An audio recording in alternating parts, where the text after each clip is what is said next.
Assalamualaikum warahmatullahi wabarakatuh. Perkenalkan, nama saya Muhammad Farid Ilham, mahasiswa Fakultas Hukum Universitas Lambung Mangkurat. Video ini saya buat untuk memenuhi tugas ujian akhir semester mata kuliah Hukum Lingkungan. Kita semua tahu Raja Ampat sebagai surga terakhir di bumi pusat keanekaragaman hayati laut dunia. Namun, surga itu kini terancam oleh aktivitas pertambangan nikel. Dalam video ini, kita akan mengupas tuntas sebuah studi kasus tentang dampak penambangan nikel di Raja Ampat. Kita akan melihat kronologinya, menganalisis permasalahannya dari 3 lingkup hukum, membahas prinsip-prinsip hukum lingkungan yang relevan, serta peran masyarakat dalam melindungi kekayaan alam kita. Untuk memahami masalah ini, kita harus tahu dulu apa yang dipertaruhkan. Raja Ampat adalah jantung dari segitiga terumbu karang dunia. Namun ironisnya, di kawasan yang begitu berharga ini, izin pertambangan nikel justru diterbitkan. Kronologinya dimulai ketika izin-izin usaha pertambangan mulai aktif di beberapa pulau di Raja Ampat. Aktivitas ini mencakup pembukaan lahan hutan secara masif yang langsung berhadapan dengan laut. Lalu, apa dampaknya? Ini membawa kita pada 2 konsep kunci dalam hukum lingkungan. Yang pertama, pengrusakan lingkungan adalah tindakan yang mengubah atau menghilangkan sifat fisik lingkungan, seperti pembabatan hutan di pulau-pulau kecil untuk membuka jalan bagi tambang. Yang kedua, pencemaran lingkungan terjadi ketika limbah tambang seperti sedimen tanah merah mengalir ke laut. Ini membuat air menjadi keruh, mematikan terumbu karang yang butuh sinar matahari, dan meracuni biota laut. Dampaknya sangat mengerikan. Ekosistem terumbu karang yang tak ternilai harganya rusak parah. Keanekaragaman hayati hilang, dan mata pencaharian masyarakat lokal dari sektor pariwisata dan perikanan menjadi terancam. Kasus ini memperlihatkan adanya permasalahan hukum lingkungan yang kompleks, yang bisa kita bedah dari 3 segi.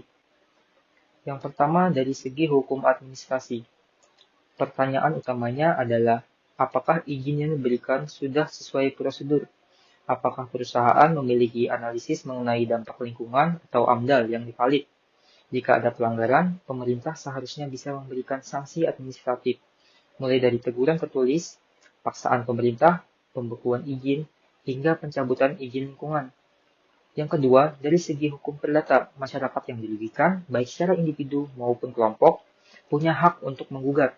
Mereka bisa menuntut ganti rugi atas kerusakan yang terjadi dan menuntut perusahaan untuk melakukan pemulihan lingkungan kembali ke kondisi semula.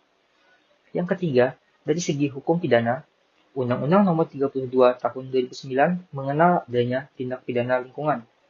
Jika sebuah korporasi dengan sengaja melakukan perbuatan yang mengakibatkan pencemaran atau kerusakan lingkungan yang melampaui baku mutu, maka direksi atau pimpinannya dapat dipidana penjara dan denda. Ini adalah benteng terakhir untuk memberikan efek jera. Lalu, bagaimana sengketa lingkungan seperti ini diselesaikan? Ada 2 jalur utama. Yang pertama, jalur litigasi adalah penyelesaian melalui pengadilan seperti yang kita bahas di hukum perdata dan pidana tadi. Yang kedua, jalur non-litigasi adalah penyelesaian di luar pengadilan, misalnya melalui negosiasi, mediasi, atau arbitrase. Jalur ini seringkali lebih cepat dan fokus pada solusi pemulihan bersama. Dalam kasus Raja Ampat, prinsip-prinsip hukum lingkungan internasional dan nasional seharusnya menjadi panduan utama. Contohnya, prinsip pencemar membayar atau polluter pays principle. Prinsip ini menegaskan bahwa perusahaan yang menyebabkan kerusakan wajib menanggung seluruh biaya pemulihan. Ada juga prinsip kehati-hatian atau precautionary principle yang seharusnya membuat pemerintah tidak memberikan izin di kawasan yang rentan secara ekologis seperti Raja Ampat. Di manakah peran masyarakat dalam semua ini? Hukum kita sebenarnya memberikan ruang yang sangat luas.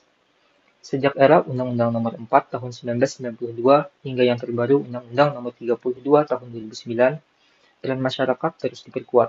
Kita punya hak untuk mendapatkan pendidikan dan informasi lingkungan, memberikan saran dan pendapat dalam penyusunan AMDAL, mengawasi pelaksanaan kebijakan, dan yang terpenting, mengajukan laporan dan gugatan ke pengadilan.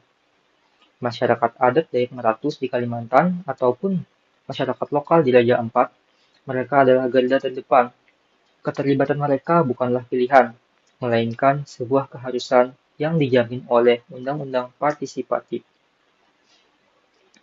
Kasus ini bertentangan langsung dengan asas dan tujuan perlindungan lingkungan hidup dalam Pasal 2 dan 3 Undang-Undang Nomor 32 Tahun 2009, seperti asas tanggung jawab negara, di mana negara gagal melindungi asetnya, asas keadilan, karena masyarakat lokal kehilangan sumber kehidupannya, dan asas keberlanjutan, karena aktivitas ini merusak lingkungan untuk generasi mendatang.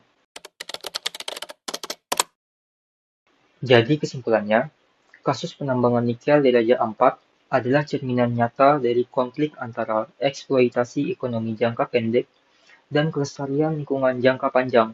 Secara hukum, kita bisa melihat adanya potensi pelanggaran berat dari segi administrasi, perdata, hingga pidana. Kasus ini adalah pengingat bagi kita semua, mahasiswa, masyarakat, dan terutama pemerintah, bahwa hukum lingkungan ada bukan untuk dilanggar, ia ada untuk melindungi hak kita dan hak generasi mendatang atas lingkungan yang baik dan sehat. Kita harus terus mendorong penegakan hukum yang tegas, transparansi dalam perizinan, dan yang terpenting, mendengarkan suara masyarakat yang hidupnya bergantung pada kelestarian alam. Terima kasih telah menonton, semoga video ini bermanfaat sebagai bahan pembelajaran dan refleksi bagi kita semua. Wassalamualaikum warahmatullahi wabarakatuh.